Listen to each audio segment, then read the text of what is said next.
R&R in the morning.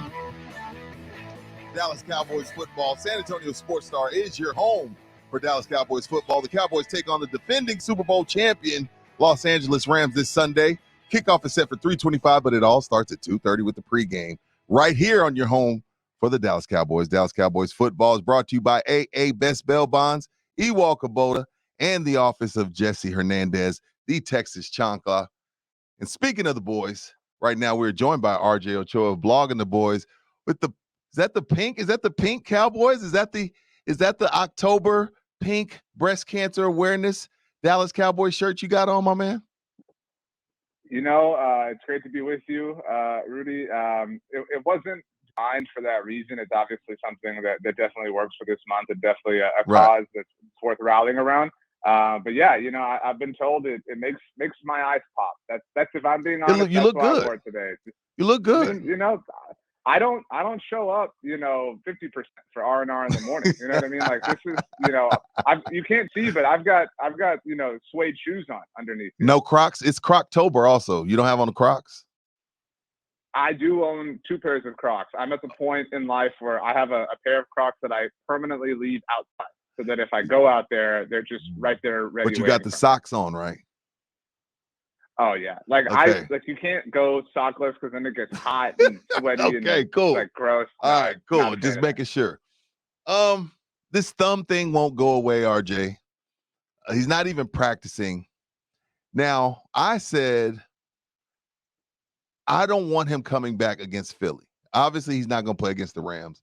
For a guy that's already not so accurate, with Philly being so high in so many different defensive categories, that's the last team I would want to throw him to the Wolves against. I would hold him over until the Lions. What is your thoughts on that take? I would disagree that he's not accurate. He's a fairly accurate quarterback. I'm sure you got numbers to back it up, right? Well, it's been a minute. I mean, and that's what makes this whole thing dumb and annoying is that he hasn't played well in about a year. I mean, at his peak, at his normal rate, he's one of the more accurate quarterbacks in the NFL. I would posit to you that if you're of the mindset, like if you can come up with any scenario where you're not comfortable playing him, and I think that's silly, and I know you're not saying it this way, but then you have to move on. Like the moment you're like, oh, there's a hypothetical we can create where like I don't want to play him, then you're out. That's a great take. Like you're the person who's thinking about retirement. You can't be half pregnant, and so if he's ready, you've got to play him. You that's the thing. Like he's your guy. He's 100%. And like, screw the narrative, screw whoever it is. He's ready. He's the franchise quarterback. This is his throne. Hand it back over to him.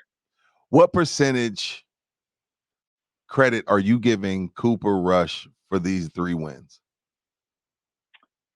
So this is a fence riding answer, but like he gets 100% of credit as far as his job. Well, as far as his job, he's executed his job flawlessly. Now they have done an enormous amount to make his job not that difficult, but it's still a difficult thing to do. Obviously, to play quarterback at that level in the NFL. But and I wrote something about this that is coming out this morning. Like, you can give credit to multiple people. Like that's the thing. Like people are like, okay, where do I hand out the like?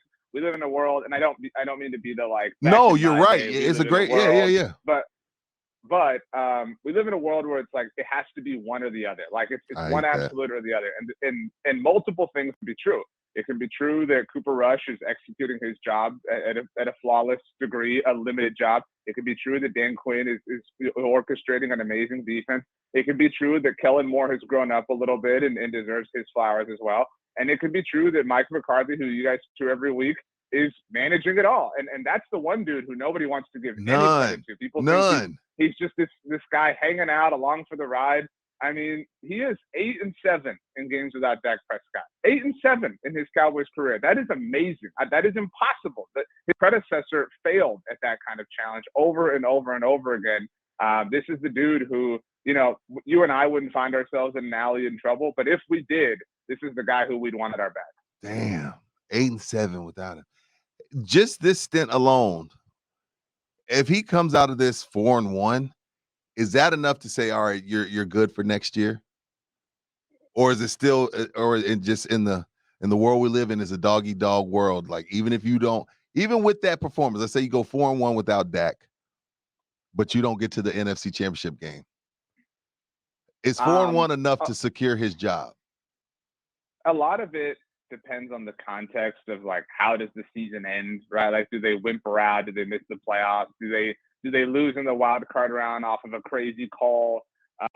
Something my dad has always told me is, one oh crap can wipe out a million attaboys. And so, and he doesn't say oh crap when he says it. I know what you mean. And so that's the thing, right? Like we'll forget this. I mean, like, are you drinking pumpkin spice lattes on New Year's? No, you know what I mean? Like, that is so far in the rearview mirror, and we'll forget all about the early days of October. I will say, this particular week, I wouldn't say the most pressure he's ever been under, but this is the most favor I think McCarthy can curry. If he goes to LA, beats Sean McVay and the reigning Super Bowl champs and all, everything about them, that would be quite the hat to hang on your mount. I mean, or to mount up in your office. I mean, like, people made a big deal when they beat the team who lost the Super Bowl, right? Like at home, if they beat the team who won the Super Bowl, it would be super impressive. I'm so excited for this. I think this is McCarthy's moment, and I mean, this is the kind of coach you want to hire. And I'm not even advocating like he has to come back, but I think anybody who thinks he's 100% done is not being fair to him, because you dream about a coach who can lose his franchise quarterback and dig in and think his way out of it. And people, McCarthy doesn't walk and talk or look like the last Dallas Cowboys head coach, so people kind of think he doesn't fit the mold. You know what? It's a great point, and I've been saying that for a while. And again, I know everybody's talking about Sean Payton. I lean on the side Sean's probably going to be the Chargers coach, and I think if the Cowboys did make a change, I would think it would be Dan Quinn. But that's beside the point. What grade do you give this offensive line? There was a lot of questions. Even you were like, "Hey, I don't like what they did. They didn't address this. They didn't address that."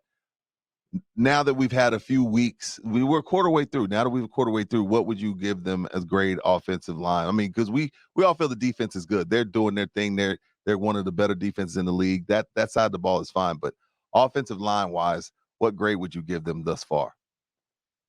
I mean, I think results, you have to give them like a B plus, like an A. Yeah. I mean, the first game weighs things down. The process is like an F. They got here, by default. You think they got here by default? Yeah.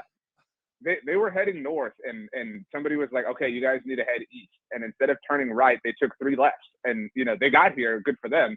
But, it's still really precarious. I mean, they still don't have a proper swing tackle. And okay, yeah, maybe Jason Peters is that answer, whatever, this and that. But I mean, they're on the balance beam without the safety net right now. And if you get across, you got across. But the results have been impressive. Tyler Smith has been awesome. And again, there's all people wanted to take these victory laps. Like, see, this is whatever. If this was the dude that they knew he was going to be, they wouldn't have put him at guard throughout training camp when y'all were there. They had him at guard. And then they also were so, not even believing in their own plan that they signed Jason Peters. They hedged their bet. And lo and behold, Tyler Smith proved them right, which is ultimately what matters. I think you do a good job of keeping Cowboy Nation grounded. With the way the Rams offensive line has looked, to me, Cowboy Nation feels like this is a layup. Like if they can't block, who did they play Monday? Oh, San Francisco. Yeah, if they can't block San Francisco, who's number one in quite a few categories, how are they going to block this defense that we've been able to see? Is this a layup win for you? Is this a game that the Cowboys should be favored and should win? So when the line came out, I know what's the line? Had LA opened as 6-point favorites. That was what? before Monday night. You're kidding. Well, I thought that was a little large. And then after Monday night, it dropped back down to 4.5. Yesterday, it was up to 5.5. It's kind of all over the place. The Rams are favorite? Wow. I don't think it's a layup. I think it's a free throw in like Game 5 of the Western Conference Finals on the road. Like, it's intense, but it's technically something that is fairly naive, but fairly normal, fairly standard. I mean, you have one of the best pass rushers in the NFL, even if you think it's second best behind the Niners. And all due respect to San Francisco's defense, you have one of the best and most elite cover corners in the NFL. Matthew Stafford wants to throw it to Cooper Kupp 100 times. Okay, let's see. Trayvon Diggs, let's go. Let's see what happens there. This has the makings of like again, a Cowboys upset, so to speak. It is the 3 o'clock window on This is Sunday. a home America's game for the favorite of week. Cowboys, RJ. What is Vegas There's that thinking? too. This could be like a coronation. Not a coronation, but like an announcement. Like, I think this is the, like, I don't think the Rams are special, but like, we live in a world where like people have these preconceived notions where like, oh, you beat the mighty Rams, beat the Super Bowl champs in their building, even though, like, to your point, it's not really like a home field advantage. No. And this is, if you look at the coverage map, it's basically like a nationally televised game. Like, I think there's like one city in Rhode Island who's not getting this game, this weekend. And so, I mean, if they go and pull that off and Cooper Rush does again and they have a big defensive showing, like, this might, and who knows what happens with the Eagles? They play the Cardinals at the same time. I mean, I don't really believe in the Cardinals, but, Kyler can get kind of hot or whatever. This could set up next Sunday night against the Eagles, could be one of the most epic Cowboys games we've ever seen, especially if Dak returns. Like, if it's Dak's return, the Cowboys, Eagles, top 2 teams in the NFC, top 2 teams in the NFC. I mean, get your popcorn ready and all that jazz. It'd be quite the sight. Oh, I want to steal your Cowboy mind for tomorrow as we talk to Mike McCarthy every Friday. If there was something, if you joined us tomorrow in the interview with Coach Mike McCarthy, what would RJ Ochoa ask Mike McCarthy? I would ask what's the like first thing he does when one of these crises hits. He's had it a lot. I mean, he's been the head coach of the Dallas Cowboys for 37 games, and Dak Prescott has missed 15 of them. I mean, that's a lot. I mean, like, when he took over this team, Travis Frederick was the starting center. I mean, he would go on to retire, but like, since he's been head coach, Travis retired. He's barely had Tyron Smith. He's barely had Lyle Collins. He's kind of, not barely, but he's sort of 50-50 had Dak Prescott. He has survived an enormous amount of change, and he has done something that his predecessor could not. All due respect to Jason Garrett, he did it in Green Bay. Like, what is it about, like, being painted into a corner? Like, where does his mind go that he starts to think his way out? Not a lot of people are able to do that in life, let alone in the NFL, and I think that's really impressive. Not much time left. What is the weakest point on the Dallas Cowboys, and how do they fix it? Right now, it's the quarterback. I mean, wow. Damn. Well, I mean, dang, RJ. Dude, so they're winning in spite of him. Is that what you just told me? I wouldn't say in spite, but like, they're in a season where like scoring is down in the NFL, right? Like the stars have seemingly aligned for them. Like, the moment they have to play a game that is won 31-28, I mean, they lose. And so that's just that they're not built to win that way unless they start getting these defensive scores or whatever. But that's unlikely. And so, I mean, I know you don't have a lot of time, but like, Cooper right now is less efficient than Dak at his worst last year by many measurements. And so you just need that guy back. I mean, like, at this point, your greatest weakness is Dak's thumb. Like, that's what it is. Like, you the moment he's back, the moment he's the final piece. Like, he's the final. Like the Cowboys are the Power Rangers, and they need that final Zord to make the Megazord to go like fight off whatever. Until then, they're a group of tiny little ones. RJ, I always love talking to you, man. I love what you're doing on social media. Follow him on Instagram if you're not. Follow him on Twitter if you're not. If you're a diehard Cowboy fan, you need to be following RJ. I saw you got famous yesterday. Who was the young lady you were with? Was she from NFL Network? What's her name? I think Kay Adams. She works for FanDuel now, I think. Oh, okay, cool. You you blowing up. Don't forget about us, man, because it's just a matter of time. Very cool, but just that was the second best interview I've had this week, because this is the first. I mean, my man, I love, and I wish we had more time, because you used the word elite with Trayvon Diggs. I don't know if he's the E word yet. We'll discuss that next week. You use the E word. The E word, I don't throw that around often with cornerbacks, because that's for a special place, but we'll get to that next week. We will. Rudy, I hope you have a wonderful weekend. I hope you eat delicious food. I hope you find 3 $100 bills on the floor. And I hope you sing a wonderful karaoke song and serenade the crowd wherever you're at. My brother, RJ Ochoa, blogging the boys. Love having him on, man. Thanks, RJ. Have a good weekend, my brother. Keep doing your thing.